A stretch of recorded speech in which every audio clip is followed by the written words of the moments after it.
Assalamualaikum warahmatullahi wabarakatuh.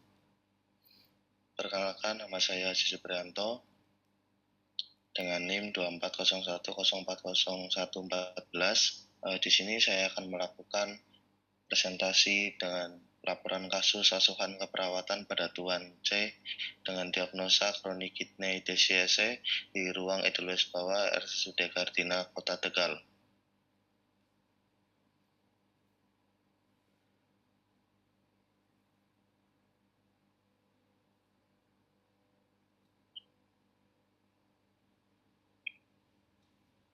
Untuk keluhan utamanya yaitu pasien datang ke IGD dengan mengeluh sesak napas disertai badan lemas.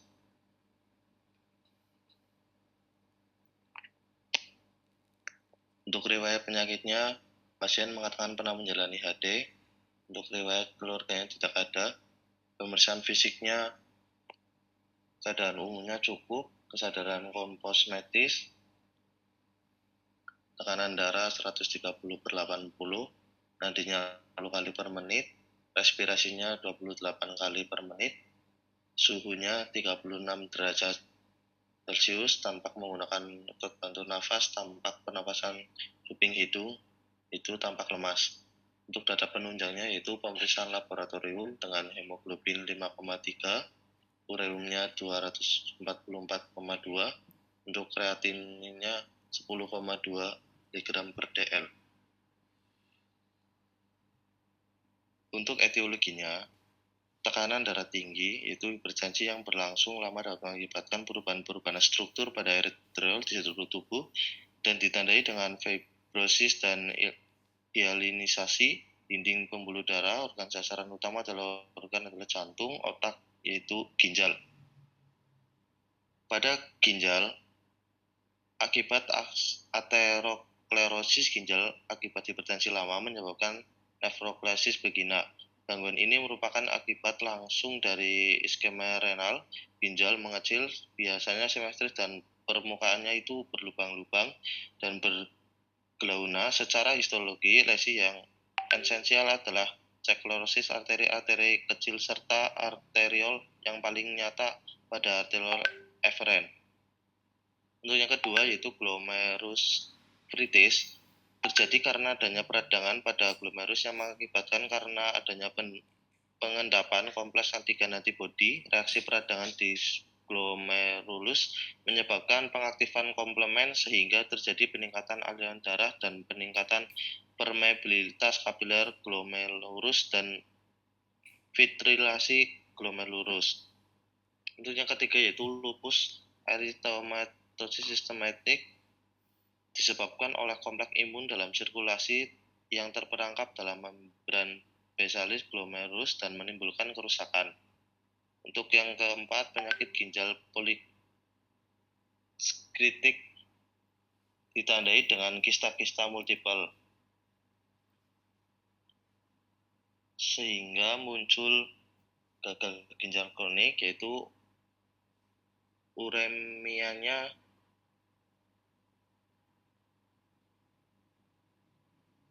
adalah kondisi ketika kadar urea meningkat dan menyebabkan penumpukan urea di dalam darah.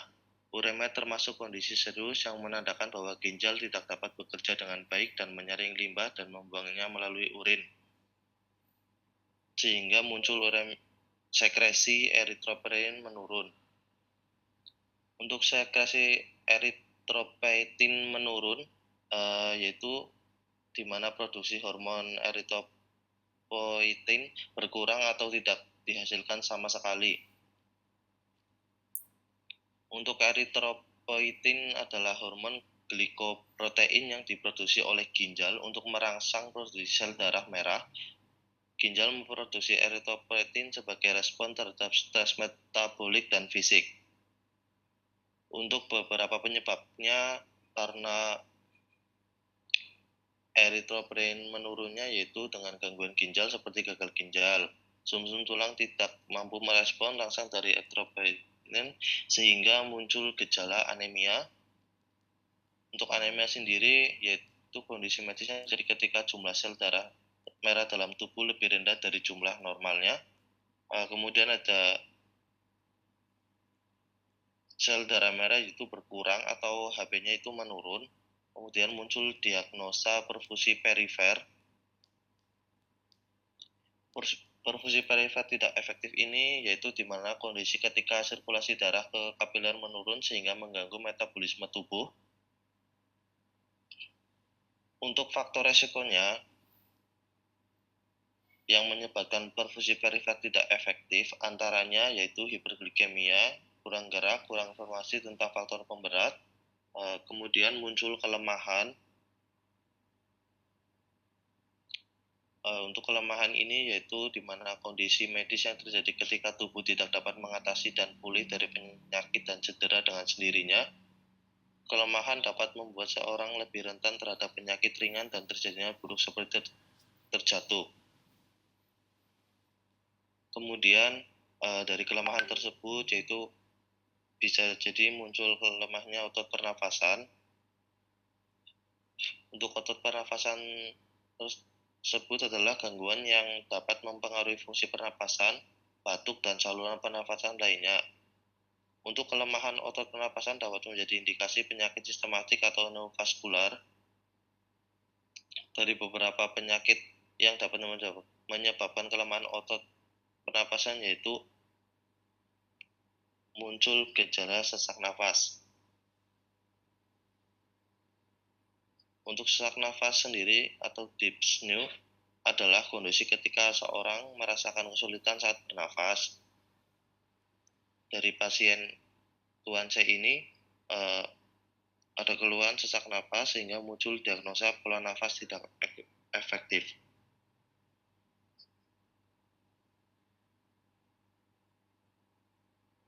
Untuk pola nafas tidak efektif dengan kode D0005 SLKI-nya pola nafas dengan kode luaran 01004 dengan indikator dyspnea yang awalnya 2 akhirnya 4.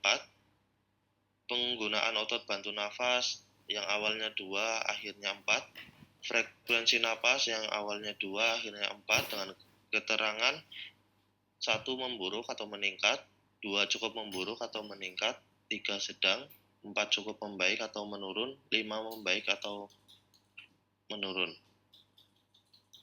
Kemudian muncul sikinya yaitu manajemen jalan nafas dengan intervensi 01011 dengan observasi yang pertama ada monitor pola nafas, frekuensi, kedalaman, usaha nafas. Yang kedua monitor bunyi nafas tambahan misalnya gurgling, mengi, wheezing, rongki, dan kering. Untuk terapeutiknya yang pertama berikan oksigen. Untuk edukasinya ajarkan teknik non-farmakologis relaksasi nafas dalam.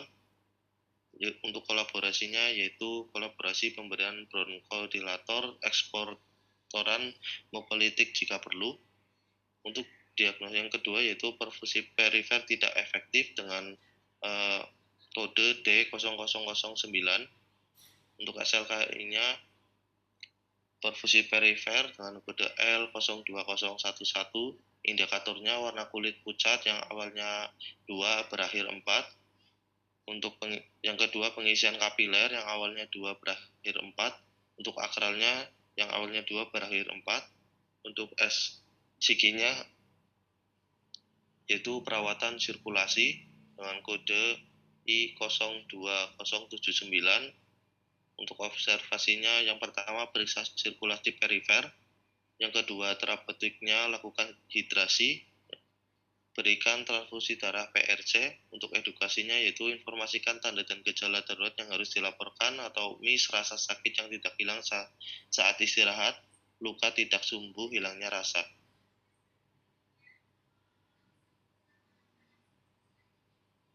Untuk pola nafas tidak efektif ini dengan kode D0005 implementasinya yang pertama memonitor pola nafas dan bunyi nafas tambahan, yang kedua memberikan oksigen, yang ketiga mengajarkan teknik non-farmakologi yaitu relaksasi nafas dalam.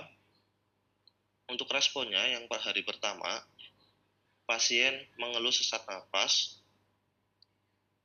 yang kedua ada tanpa menggunakan otot bantu nafas, Yang ketiga, tampak pernapasan cuping hidung. Yang ketiga, tampak lemas. Yang keempat, mengi. Yang kelima, RR-nya 28 kali per menit. Yang keenam, terpasang oksigen. Untuk SpO2-nya 95%. Untuk pasiennya tanpa kooperatif. Untuk respon hari kedua, pasien masih mengeluh sesak napas. Yang kedua, pasien masih tampak menggunakan otot bantu nafas. Yang ketiga, tampak penafasan kuping hidung. Pasien juga terlihat lemas. Untuk SpO2-nya 96, pasien masih tampak kooperatif. Untuk respon hari ketiganya, pasien mengatakan sesak nafas berkurang. Pasien masih menggunakan otot bantu nafas. Untuk SpO2-nya meningkat yaitu menjadi 98%. Untuk diagnosa yang kedua, perfusi perifer tidak efektif. Untuk implementasinya memeriksa sirkulasi perifer. Yang kedua ada melakukan hidrasi. Yang ketiga memberikan terapi transfusi darah PRC. Yang keempat menginformasikan tanda dan gejala darurat yang harus dilaporkan. Untuk respon hari pertamanya, pasien mengatakan badannya terasa lemas, tirah baring dan tampak lemas. Untuk HB-nya yaitu 5,3. Untuk CRT-nya lebih dari 3 detik, akral dingin, kulit pucat, tampak terpasang terapi RL 12 TPM. Pasien tampak diberikan transfusi darah PRC. Untuk pasien dan keluarga tampak kooperatif. Untuk respon hari kedua, yaitu pasien masih mengatakan badannya masih lemas. Yang kedua, pasien masih tirah baring. Untuk CRT-nya masih sama dari hari pertama, yaitu lebih dari 3 detik. Akralnya masih dingin. Untuk kulit pucatnya juga masih dingin. Masih terpasang terapi RL yaitu 12 TPM. Dan untuk hari kedua ini, pasien juga masih diberikan transfusi darah PRC. Untuk respon hari ketiganya, pasien mengatakan badannya sudah tidak terlalu lemas. Bisa disimpulkan sudah agak mendingan. Terus yang kedua, tirah baring. Untuk hemoglobinnya itu sudah meningkat menjadi yang awalnya 5 menjadi 11,2. Untuk CRT-nya dikurangi menjadi kurang dari 3 detik. Untuk akralnya sudah teraba hangat. Untuk tampak terpasang terapi RL-nya masih 12 TPM, pasien masih tampak kooperatif.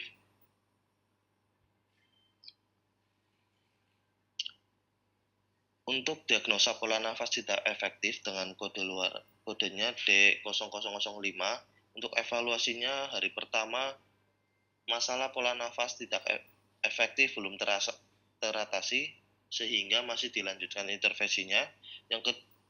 Terus masalah pola nafas tidak efektif belum teratasi.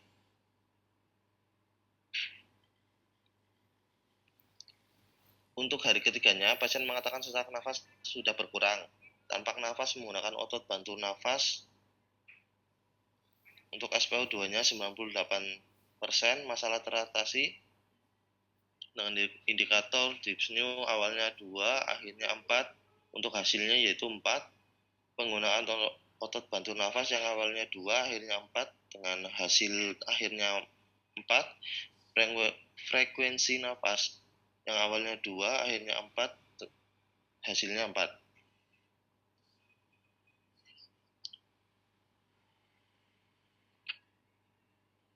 Untuk diagnosa perfusi perifer tidak efektif, untuk evaluasinya yaitu hari pertama masalah perfusi perifer tidak efektif, yaitu belum teratasi, maka masih dilanjutkan dengan intervensi. Untuk hari ketiganya, pasien hemoglobinnya sudah naik menjadi 11,2. Untuk CRT-nya dikurangi kurang dari yang tadinya lebih dari 3 detik menjadi kurang dari 3 detik. Untuk akralnya sudah hangat, warna kulit tak pucat lagi.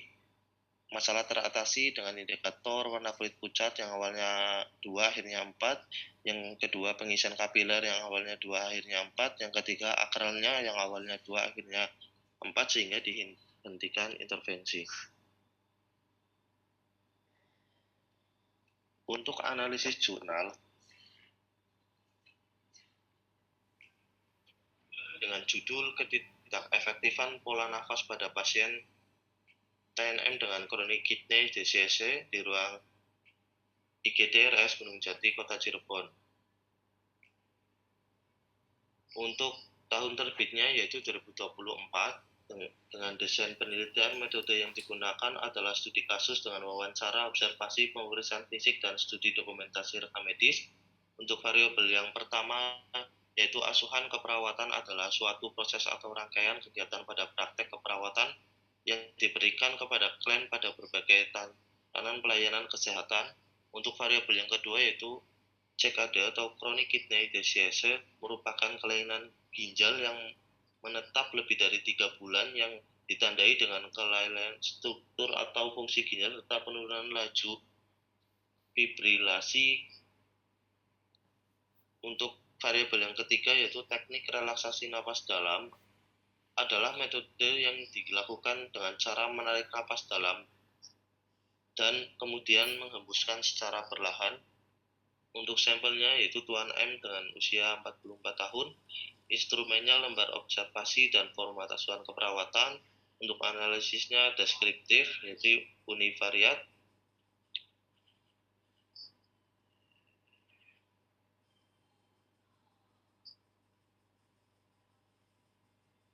Berdasarkan asuhan keperawatan didapatkan hasil bahwa keluhan utama pasien mengalami sesak nafas dan sesak bertambah jika melakukan aktivitas. Pola nafas TNM cepat dan dalam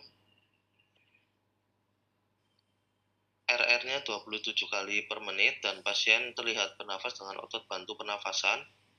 Diagnosa keperawatan utama yang muncul pada TNM adalah pola nafas tidak efektif berhubungan dengan hambatan upaya nafas. Kemudian ada intervensinya sesuai dengan teori dan prosedur SCIKI 2018 yang berfokus pada manajemen jalan nafas. Untuk pelaksanaan intervensi telah disusun sesuai dengan kondisi pasien, yaitu dilakukan 8 jam perawatan selama pasien berada di IGD dan disesuaikan dengan sarana dan prasarana yang terdapat di rumah sakit. Untuk implementasi keperawatan yang dilakukan untuk mengatasi ketidakefektifan pola nafas yaitu melakukan pemeriksaan TTV, memberikan terapi oksigen 8 LPM sesuai dengan program terapi, memonitor bunyi nafas tambahan, dan mempertahankan posisi pasien semi-fowler dengan mengajarkan teknik non-farmakologi atau relaksasi nafas dalam. Setelah dilakukan tindakan selama 8 jam, masalah keperawatan ketidakefektifan pola nafas teratasi sebagian dan lanjutkan intervensi sesuai dengan kebutuhan pasien. Yang kedua yaitu dengan judul jurnalnya asuhan keperawatan pasien dengan CKD stage 5. Nama penulisnya itu Sophia Nabila Putri, tahun terbitnya 2023. Untuk desain penelitiannya, penelitian ini merupakan jenis penelitian observasional analitik dengan desain studi kasus case study, pengumpulan data dengan cara wawancara, observasi, pengukuran, dan penghitungan secara langsung pada pasien. Untuk variabelnya yang pertama yaitu asuhan keperawatan merupakan rangkaian kegiatan yang diberikan kepada pasien secara berkelanjutan, pengkajian, diagnosa, perencanaan, implementasi, dan evaluasi. Untuk variabel yang kedua yaitu chronic kidney disease atau CKD merupakan kondisi menurun fungsi ginjal yang bersifat irreversible sehingga tubuh tidak dapat mempertahankan metabolisme dan keseimbangan cairan.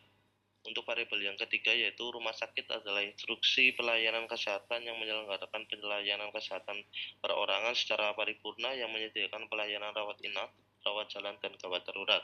Untuk sampelnya yaitu Tuan U dengan usia 71 tahun. Untuk instrumennya lembar observasi dan format asuhan keperawatan. Untuk analisisnya deskriptif yaitu univariat.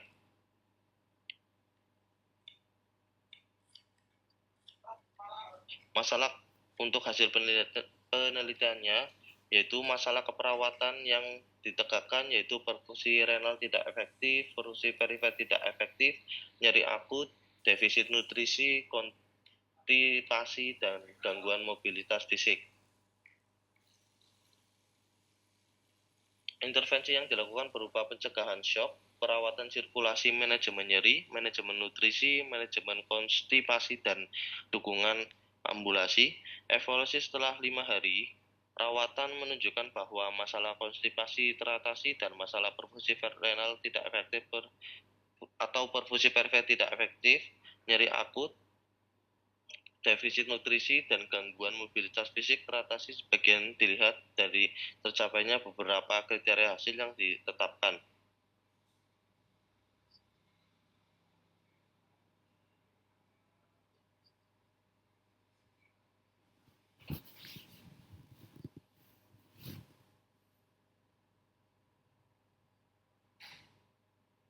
Untuk judul jurnal yang ketiga yaitu Analysis of Nursing Care for Chronic Kidney Disease Patents Using Semi-Fowler Position Intervention and Education for Prevention of Hypervolemia in the Nursing Room Irina C3 RSUP Profesor Dr. R.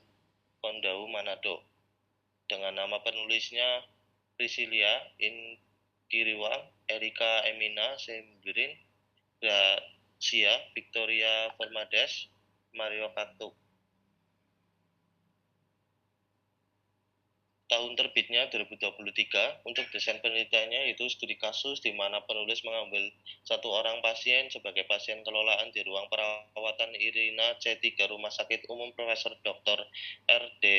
Kandau Manado dengan menggunakan intervensi berupa memonitor pola nafas, melakukan posisi semi-Fowler dan Fowler, memberikan oksigen melalui kolaborasi pemberian eksportran atau multikolitik.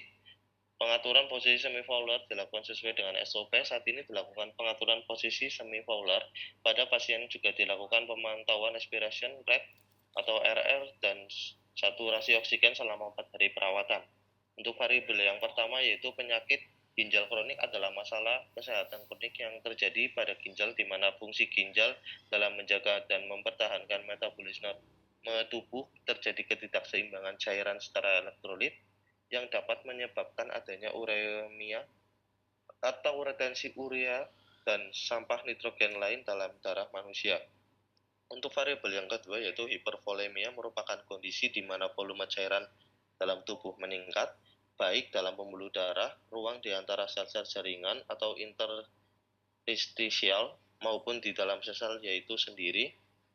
Untuk variabel yang ketiga yaitu semi-Fowler merupakan posisi berbaring klien dalam posisi setengah duduk 30-45 derajat. Untuk sampelnya yaitu responden Mr. P atau Tuan P, instrumennya lembar observasi dan format asuhan keperawatan. Untuk analisisnya yaitu analisis data dilakukan dengan menggunakan analisis naratif. Untuk hasil penelitiannya yaitu Tuan P dengan keluhan utama mengeluh muntah selama kurang lebih 10 hari, nyeri perut, lemas, gawe berwarna hitam selama kurang lebih 10 hari, dan PAK selama 5 hari. Diagnosa keperawatan pada kasus Tuan P adalah diagnosa aktual dengan prioritas hipovolemia berhubungan dengan kehilangan cairan fungsional dengan kode D00023. Intervensi keperawatan pada Tuan P disusun berdasarkan diagnosa hipovolemia dengan menggunakan teknik farmakologis. Pasien menunjukkan penurunan yang tidak terlalu signifikan karena pasien masih sempat muntah dan BAB darah.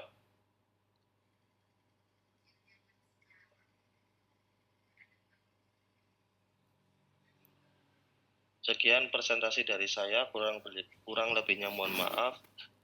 Wassalamualaikum warahmatullahi wabarakatuh.